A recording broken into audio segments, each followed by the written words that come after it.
복되고 귀한 처소에 오신 여러분들 환영합니다.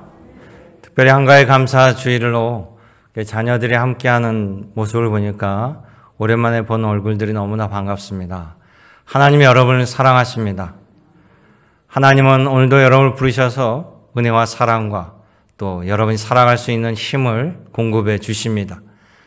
주님이 주신 그 은혜로 기쁘게 복되게 살아가는 우리 믿음의 권속이 되시기를 다시금 축복합니다. 우리 그 마음을 담아서 앞뒤 좌우가 서로 인사할까요? 잘 오셨습니다. 반갑습니다.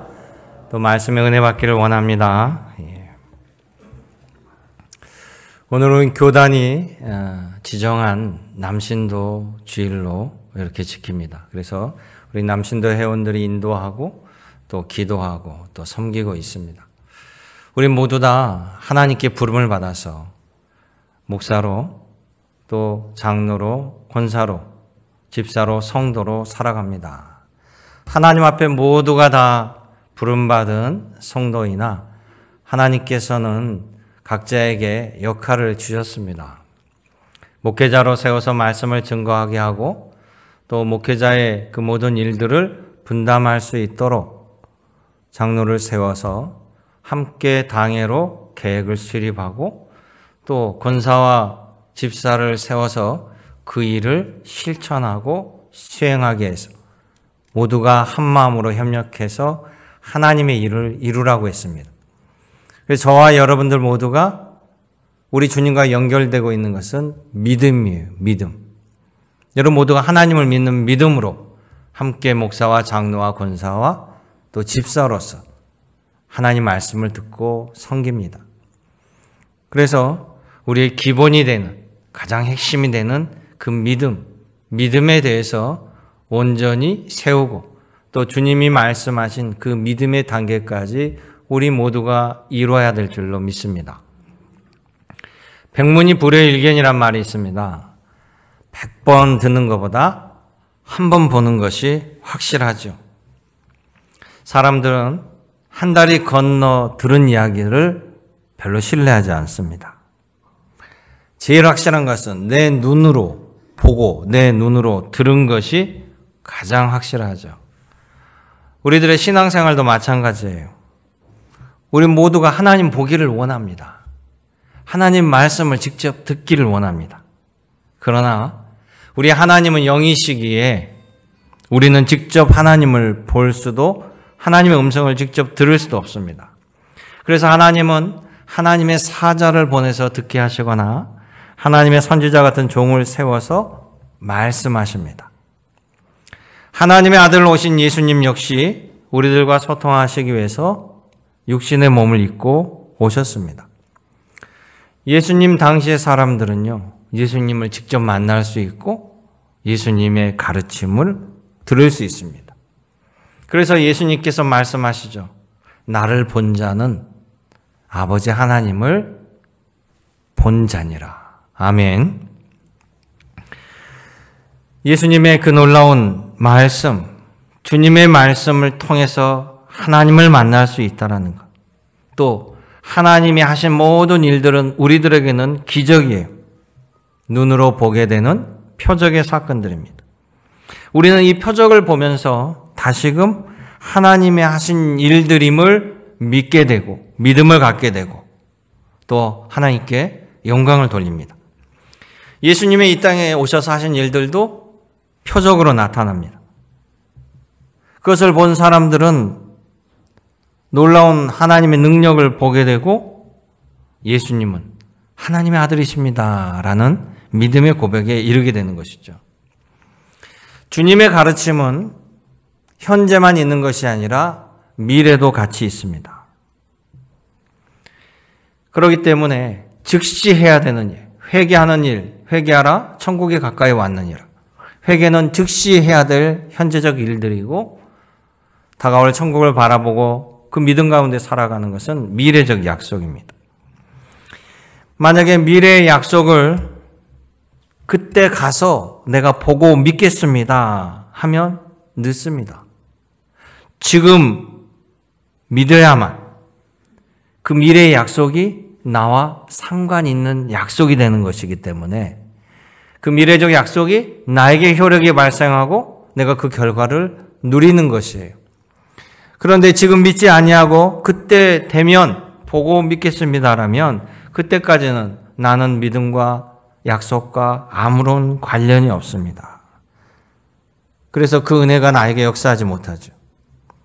예수님은 우리들에게 표적을 보고 믿는 믿음에서 앞으로의 하나님의 약속, 예수님의 약속이 반드시 이루어진다라는 이 미래적 믿음으로 우리의 믿음의 단계가 성장해야 된다라고 가르쳐주고 있습니다. 요한복음 2장은 바로 그 부분을 예수님께서 보여주시고 가르쳐주시는 거예요. 요한복음 1장에서 예수님은 공생애를 시작하시면서 제자를 부릅니다. 제자를 불러서 주님의 일들을 할 수 있도록 삼아 주시죠. 요한복음 1장 50절에 보면 나다나엘을 부르시는 장면이 나옵니다. 처음에 나다나엘은 하나님의 아들 예수의 이야기를 듣고 거부했어요. 갈릴리에 선한 것이 나올 수 없다라고 했습니다.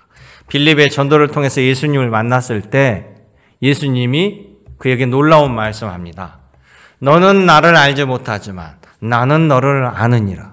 너가 어디서 무엇을 했는지까지도 나는 다 알고 있다라면서 나다나엘의 그 깊은 심중에 그 모든 것을 통찰하시고 말씀합니다.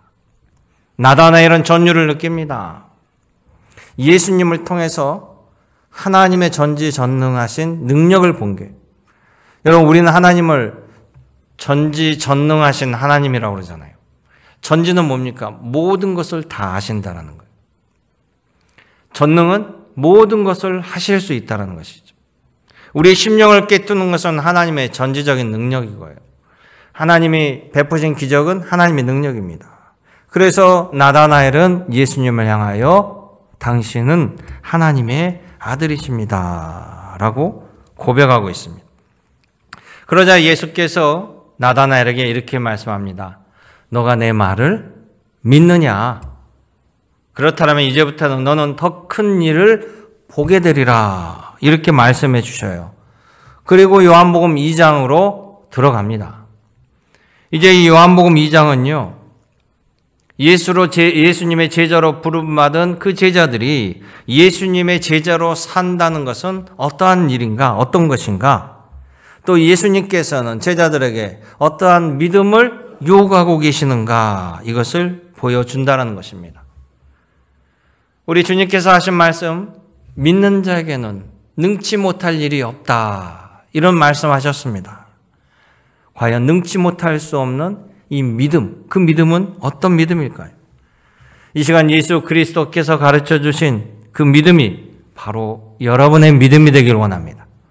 하나님의 약속과 여호와 이레에 준비한 모든 것들이 여러분의 믿음으로, 여러분들의 열매로 누리시기를 주님의 이름으로 축원합니다. 아멘. 그러게 오늘 요한복음 2장을 보면 첫째 예수님께서는요, 이 제자들을 부르시고 갈릴리에서 첫 표적을 보여주심으로 이 제자들은 예수님을 믿게 되었다라고 하고 있습니다. 갈릴리 가나에서의 혼례잔치에서 일어난 기적의 사건은 요한복음에만 나오는 기적의 사건입니다. 그것도 예수님께서 가장 먼저 행하신 기적의 사건이. 이 갈릴리 가나에서 일어났던 이 사건은 바로 제자들에게 매우 중요한 것을 가르쳐주고 있습니다. 그 내용을 보면 이 결혼식에 있는 혼주가 예수님과 또 예수님 어머니 이들을 잘 아는 것 같아요. 그래서 초청했습니다. 예수님과 또 예수님의 어머니 그리고 제자들이 함께 그 혼인잔치에 참석했어요. 그런데 유대인들에게 있어서는 이 혼례 예식이 매우 중요하고 또 하루에 끝나지 아니하고 그 일주일은 잔치로 벌입니다. 우리처럼 이렇게 귀한 잔치 때는 많은 손님들을 정성껏 대접해요. 그들에게서 중요한 대접의 품목 중에 하나가 바로 포도주였습니다. 그런데 이 잔치집이 초기에 포도주가 떨어져 버린 거예요. 그런 어려움을 당할 때 예수님의 어머니가 예수님에게 도와달라고 간청하지요. 예수님은 그 집의 하인들을 불러서 돌 항아리 6개 물을 가득 채우라고 명령합니다. 하인들이 돌 항아리에 물을 가득 채워오자 주님이 기적을 베푸셔요. 물이 포도주로 변하는 기적을 행하십니다. 그리고 그 포도주를 그곳에 참여하고 있는 모든 손님들에게 다시 나누어집니다. 그 포도주를 맛본 모든 사람이 놀래요. 아니, 처음부터 끝까지 이렇게 좋은 퀄리티의 포도주를 제공한다라고 손님들 모두가 기뻐하고 즐거워했습니다. 요한복음 11장에 보면 바로 제자들은 이 첫 이적 사건, 기적 사건을 보고 예수님을 믿었다라고 기록하고 있습니다. 예수님은 제자들을 부르셔서 당신이 하나님의 아들이심을 증거로 보여주는 거예요. 특별히 요한복음 2장 11절은 이 기적의 사건을 눈에 보고 맛볼 수 있었다는 의미로 표적이라는 단어를 사용하고 있습니다. 예수님께서 하신 이 표적의 사건은요, 바로 그 집에 있는 모든 사람들에게 행복을 주는 거였어요. 어려움을 닥친 혼주에게는 그 어려움이 해결되고 정말 혼례 잔치가 되는 축복을 가져다 주었습니다. 그곳에 참여한 모든 사람들, 연회장이나 하인들, 그 어려움 속에서 예수님이 함께 하심으로 어려움이 해결되고 그 손님들은 기쁘고 즐거운 시간을 누릴 수 있었다라는 것이죠. 바로 그곳에서 제자들은 예수님이 함께 할 때 어떤 일이 벌어지는가를 보게 된 거예요. 예수님의 능력을 보게 되고 또 예수님의 말씀을, 권능의 말씀을 듣게 되고 예수님의 기적의 산물인 포도주를 맛보게 된 겁니다. 표적을 통해서 믿음의 고백이 흘러나오게 되었습니다. 그런데 이 표적을 보고 믿는 믿음은요, 가시적인 증거를 보고 믿는 믿음이기에 믿음 가운데 가장 낮은 단계의 믿음입니다. 물론 표적을 보고 믿는 믿음도 사람을 움직이게 하는 강력한 힘을 발휘하죠. 구약에서 보면 하나님께서는 끊임없이 그 종들에게 표적을 보여주셨어요. 하나님께서는 애굽에 종살을 하는 이스라엘 백성들을 건지시기 위해서 모세를 부릅니다. 그리고 모세를 종으로 세웁니다. 너는 애굽의 바로에게 가서 내 백성을 풀어주라고 얘기해라. 그리고 애굽의 노예로 있는 바로 내 백성들을 이끌고 나오라고 했습니다. 모세가 하나님, 저들이 내가 누구간데 바로 왕이 내 말을 듣겠습니까? 또 백성들에게 그렇게 얘기한들 백성들이 너가 누구냐라고 거부하지 않겠습니까? 하나님의 일을 하려면요, 그 일을 하는 사람이 먼저 확고한 믿음에서 해야 돼요. 우리가 그 믿음이 없으면 일을 할 수가 없어요. 모세가 하나님께 표적을 봐달라고 간청합니다. 그때 하나님께서 모세의 막대기를 뱀으로 전환되는 그 상황을, 기적을 보여주셔요. 또 모세의 손을 문둥병이 들게 하고 그 손이 고침받게 하는 표적을 생생하게 보여주십니다. 이런 체험을 경험한 모세는요, 하나님을 굳게 믿는 믿음으로 이제 당당하게 바로 앞에 가서 하나님의 말씀을 전하고 이스라엘 백성들에게 하나님의 말씀을 전하게 됩니다. 그런데 이 표적에 준하는 이 믿음은요, 지속성이 약해요. 계속해서 표적을 보아야만 움직이게 돼요. 일종의 내성이 생기게 되는 거예요. 처음 제자들 예수님이 부르실 때 우리가 무슨 일을 해야 될지 알지 못했습니다. 그리고 내가 제자로 산다는 게 얼마나 큰 복이 되는지 알지 못했습니다. 그러나 가나의 혼인잔치에 그들이 예수님을 따라 제자의 이름으로 함께 갔을 때 주님이 함께 할 때 얼마나 큰 은혜와 기쁨과 영광이 넘치는가, 복을 받게 되는가를 이 제자들이 보게 된 거예요. 아, 주님을 통해서 이제 우리가 해야 할 일들이 바로 복 주시는 하나님의 그 복을 전하는 겁니다. 은혜를 전하게 됩니다. 기쁘고 즐거운 일에 저와 여러분들을 주님이 불러주신 거예요. 그러기에 여러분들 그 일을 하려면 믿음이 중요합니다.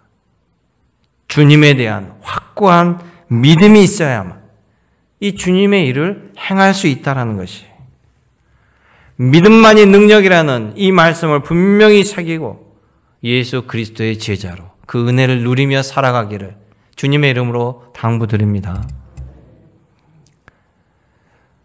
두 번째는 예수님께서 제자들을 데리고 성전에 가셔서 성전을 정화시키는 사건을 보여주셔요. 그러면서 이 사건을 통해서 제자들이 가지고 있는 이 표적의 믿음에서 이제 한 단계 더 올라서는 믿음을 요구하고 계시다는 겁니다. 여러분, 추석이 되니까 원근각지에 있는 자녀들이 다 고향 땅으로 내려오죠. 어제부터 고속도로가 막힌다고 해요.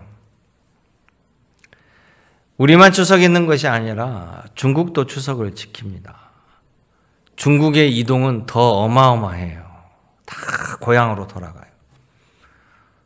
서양은 없는가? 서양도 있습니다. 이런 문화가. 서양은요, 추수감사절 또 크리스마스절에 전국에 흩어져 있는 자녀들이 다 집으로 돌아와요. 함께 가족이 모여서 식탁에 둘러앉아 만찬을 먹으며 즐거운 시간을 보내요. 동양이나 서양이나 마찬가지입니다. 유대인들에게 있어서는요, 유월절은 매우 큰 행사입니다. 왜? 민족이 살아난 날이잖아요. 그래서 이 유월절에는 모든 백성들이 성전으로 순례를 갑니다. 그러니 예루살렘이 얼마나 북적대겠어요. 순례객들이 모여드니까. 근데 그들은 그냥 순례하는 것이 아니라 제사를 드리러 가야 돼요. 그때 제사는 제물이 있어야 돼요. 살아있는 제물을 가지고 가서 제사를 드려야 됩니다. 그러면 예루살렘 성이나 근처에 사는 사람들은 얼마나 편하겠어요. 집에서 정성껏 기르던 흠없는 양, 소, 염소, 비둘기를 가지고 가까운 거리에 갈 수 있으니까. 그런데 만약 성전이 서울이고 우리가 다리가 연결되어 있지 않는 완도에 살았다고 생각해 보세요. 여러분이 전부 다 동물을 가지고 산 넘고 물 건너 바다 건너서 서울까지 가지고 가야 됩니다. 그리고 그냥 제사를 드리는 게 아니라 이 예물이 흠이 없는지 통과를 될 수 있도록 성전에서 제사장과 관리인들에게 심사를 받아야 돼요. 완도에서부터 배 타고 예물을 갖고 갔는데 불합격 맞으면 다시 내려와야 돼. 그런데 예수님 당시에 무슨 일이 있었냐면 이 성전 관리들과 일부 제사장들이 타락을 해요. 그래가지고 재물을 가지고 오잖아요. 산 넘고 물 건너 가져왔는데 심사할 때 불합격. 그럼 충격에 휩싸일 거 아닙니까? 어떻게 합니까? 그랬더니 성전 안에 재물을 파는 상인들이 있어요. 성전 관리들이 주지 않은. 그곳에 가서 동물을 사서 심사를 받으면 통과. 그러니까 각자가 가져온 것은 다 불합격 맞고 저기서 하면 통과되니까 당연히 그쪽에서 선택의 여지가 없잖아요. 폭리를 취하는 구조가 되는 거예요. 예수님이 이 유월절에 성전에 올라가셨다가 그 광경을 보고 충격을 받습니다. 분노하시고 성전 상인들을 다 몰아내고 그 장사하는 것들을 다 뒤집어 엎어버립니다. 지금에 의하면 거의 난동의 수준. 그러니까 유대인들이 깜짝 놀라면서 유대인들도 화를 내죠. 당신이 뭔데 이런 짓을 하느냐라고 예수님께 따집니다. 그랬더니 예수님께서 너희들이 내 아버지의 집을 강도의 소굴, 장사치의 소굴로 만들어버렸다라고 분노하십니다. 그 말을 들은 유대인들도 화를 내요. 장사치의 소굴로 만들었다는 게 화를 내는 것이 아니라 내 아버지 집이라고 얘기하는 데 있어서 그들이 분노합니다. 당신이 뭔데 하나님의 아들이라고? 하나님을 아버지라고? 증거를 보여줘봐. 당신이 하나님의 아들인 것을 증거를 보여달라, 표징을 보여달라고 외치고 있습니다.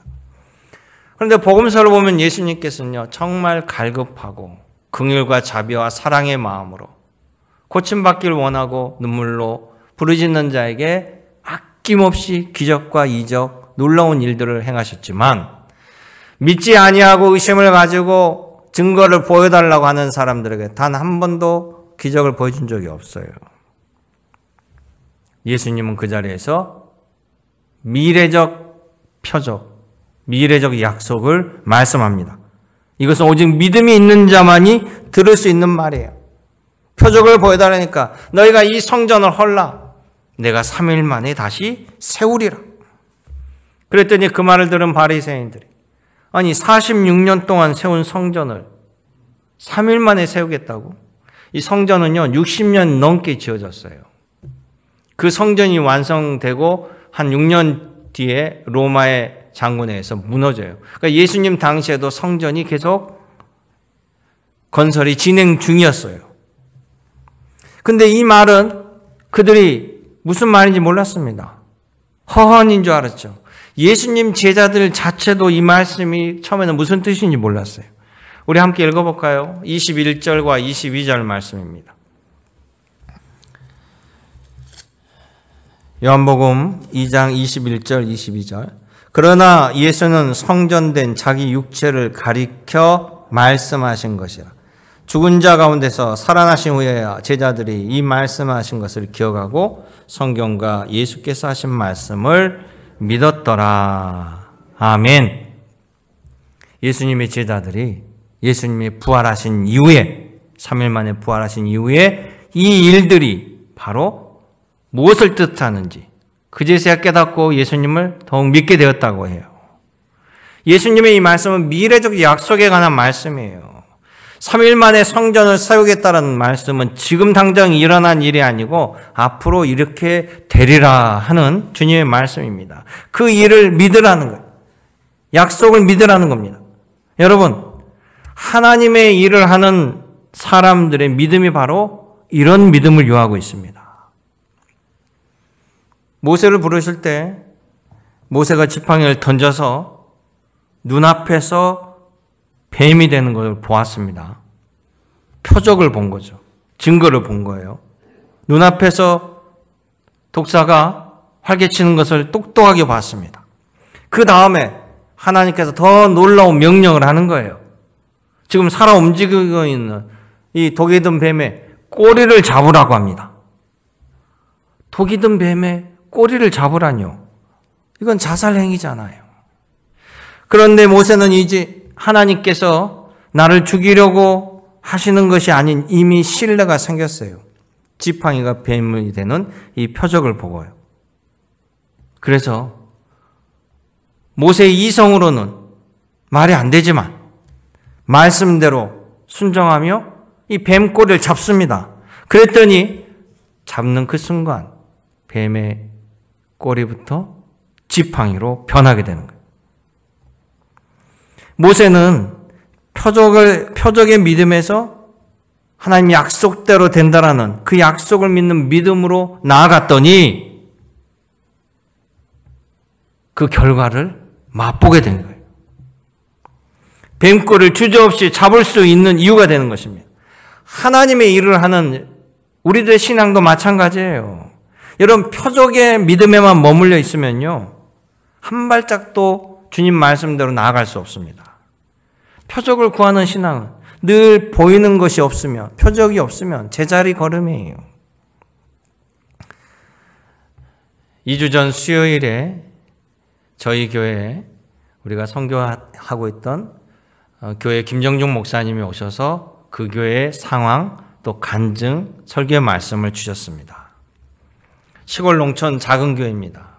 연세가 많으신 교인들 50명도 안 되는 작은 교회에서 이분이 열정적으로 목회를 합니다. 전도를 하고자 또 교인들을 독려합니다. 교인 가운데 여집사가 우리 남편 예수님 믿었으면 좋겠습니다. 목사님 같이 기도해 주시기 바랍니다. 그래서 그 남편을 구원하기 위해서 교인들과 함께 중보기도 했습니다. 열심히. 그리고 복음을 전하고 그 사람의 마음을 계속 열도록 했습니다. 이분이 나올 것처럼 공을 들였어요.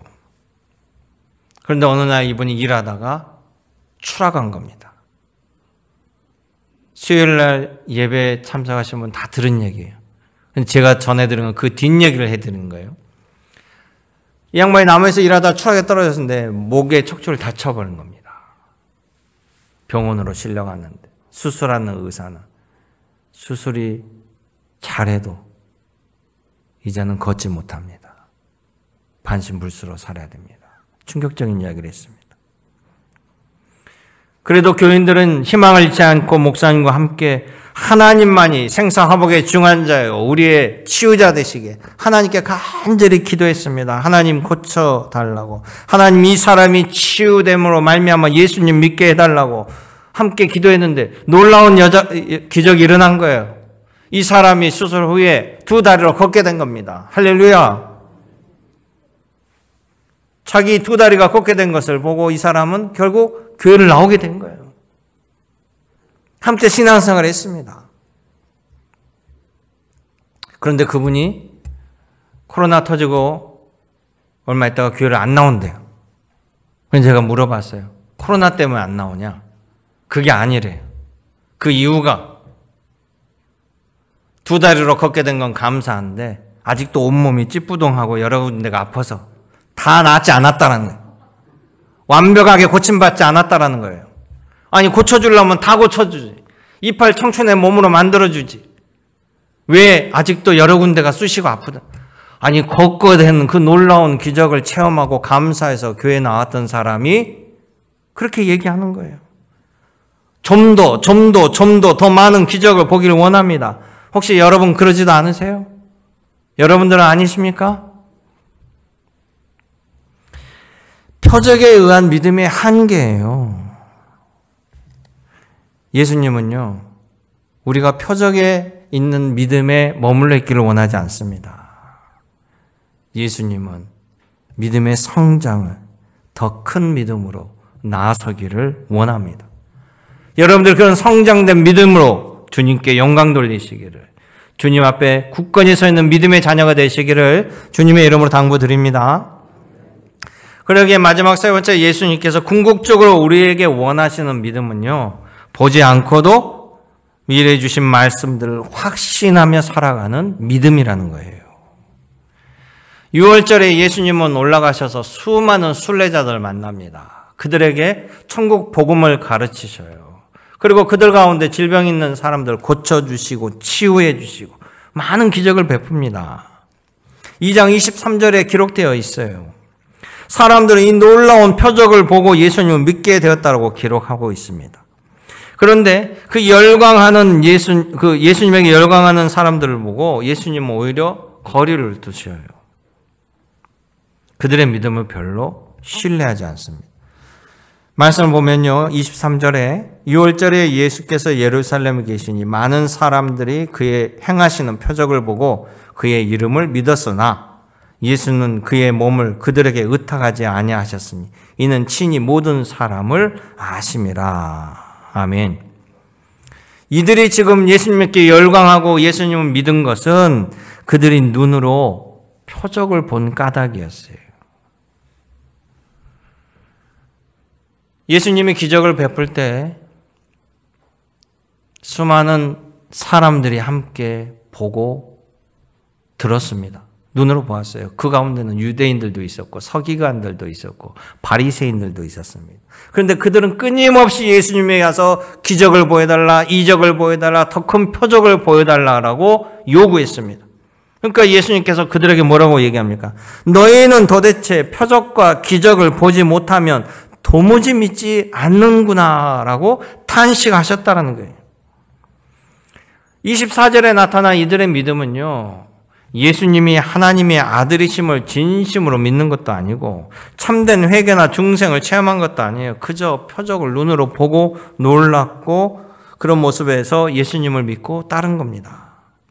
예수님은 진실한 마음을 원하세요.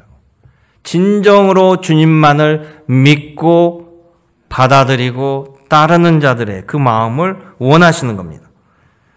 하나님께서는 이스라엘 백성들이 마음이 떠난 형식적인 제사, 눈치 보기 제사, 이 모든 것들을 원치 않으셨어요. 유대인들 가운데 하나님께 제사 안 드리는 사람이 어디 있어요? 그런데 주님께서 뭐라고 했습니까? 의무적으로 어쩔 수밖에 없이 드리는 마음이 떠난 너희들의 제사 내가 받지 않겠다. 너희들이 올리는 그 번제는 나는 지겹다라고 생각한다라고 말씀하셨어요. 하나님은 신령과 진정인, 진심이 담긴 믿음의 예배자를 찾고 계십니다. 하나님께서요, 엘리 제사장에게 어린 사무엘에게 기름 부어 나의 종으로 세우라고 명령하시면서 엘리 제사장에게 이렇게 얘기해요. 내가 나를 위하여 충실한 제사장을 일으키리니 그 사람은 내 마음, 내 뜻대로 행할 것이라. 아멘. 얼마나 하나님의 그 마음을 따르는 자가 필요하셨던지 엘리 제사장에게 사무엘에게 기름 부어 그가 내 마음에 합당케 한다라는 것입니다. 알다시피 사무엘 선지자는 위대한 선지자가 되었습니다. 하나님의 능력의 종이 되었습니다. 예수님도 예배드리는 우리들에게 이렇게 말씀합니다. 요한복음 4장 24절에요. 하나님은 영이시니 예배하는 자가 영과 진심으로 진리로 예배해야 할지니라. 아멘. 우리들의 영혼에 또 우리의 진심을 담아 온 마음으로 하나님께 신뢰하고 예배할 때 주님께서 그 예배를 깊게 받으신다는 거예요. 부활하신 예수님, 제자였던 도마에게 이런 말씀합니다. 너는 내 손과 옆구리 자국을 만져보고서야 부활한 나를 믿느냐? 보지 않고 믿는 자가 복되도다. 할렐루야, 예수님 말씀이에요. 제가 볼 때 여러분들은 도마보다 훨씬 복 있는 사람입니다. 도마는 예수님을 만지고 믿었지만 여러분들은 예수님을 보지도 아니하고 만지지도 않고 여러분들은 예수님의 제자로 살아갑니다. 여러분이 복 있는 거예요.